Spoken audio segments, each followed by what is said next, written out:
आखिर क्यों ये माता गधे पर झाड़ू लेकर विराजित होती है? क्या है राजस्थान की शीतला माता का अद्भुत रहस्य जिसे सभी हिंदुओं से छुपाया जा रहा है? आखिर क्यों माता शीतला को बांसी खाने का भोग लगाया जाता है? आज हम सनातन धर्म की बेहद रहस्यमय बातों में से एक माता शीतला के रहस्य के बारे में जानेंगे। कथा के अनुसार एक बार शीतला माता की पृथ्वी पर भ्रमण करने की इच्छा हुई। उन्होंने विचार किया कि इस चराचर जगत में उनकी पूजा कौन करता है, कौन उन्हें मानता है। शीतला माता बुढ़िया का रूप धारण कर धरती पर राजस्थान के डूंगरी गांव पहुंची और देखा कि आसपास उनका कोई मंदिर नहीं है और न ही कोई उनकी पूजा करता है।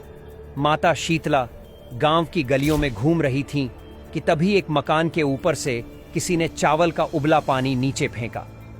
उबलता पानी शीतला माता के ऊपर गिरा, जिससे शीतला माता के शरीर में छाले पड़ गए। शीतला माता के पूरे शरीर में ताप होने लगा। शीतला माता चिल्लाने लगीं, लेकिन उस गांव में किसी ने भी शीतला माता की मदद नहीं करने आया। एक कुम्हारण अपने घर के बाहर बैठी थी। उसने देखा कि बूढ़ी काफी जल गई है।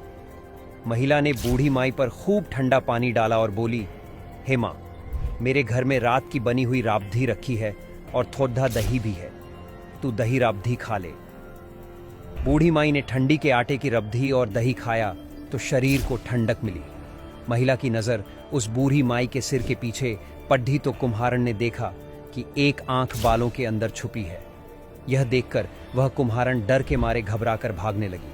इसी दौरान उस बूढ़ी माई ने कहा, रुक जा बेटी, तू डर मत, मैं कोई भूत प्रेत नहीं हूं, मैं शीतला देवी हूं। माता के दर्शन कर महिला सोचने लगी कि अब मैं गरीब इस माता को कहां पर बैठाऊं। उसने देवी से कहा कि मेरे घर में तो आपको बैठाने तक का स्थान नहीं है, आपकी सेवा कैसे करूं? शीतला माता प्रसन्न होकर उस महिला के घर में खड़ी ढे गधे पर बैठ गई।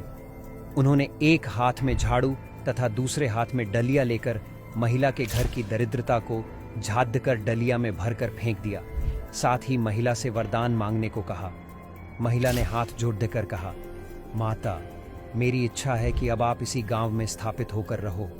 होली के बाद की अष्टमी को जो भी भक्तिभाव से पूजा कर आपको ठंडा जल, दही व बासी ठंडा भोजन चढ़ाए, उसके घर की दरिद्रता को दूर करो। शीतला माता ने महिला को सभी वरदान दे दिए और आशीर्वाद दिया कि इस धरती पर उनकी पूजा का अधिकार सिर्फ कुम्हार जाति का ही होगा। उसी दिन से डूंगरी गांव में शीतला माता स्थापित हो गईं और उस गांव का नाम हो गया शील की डूंगरी।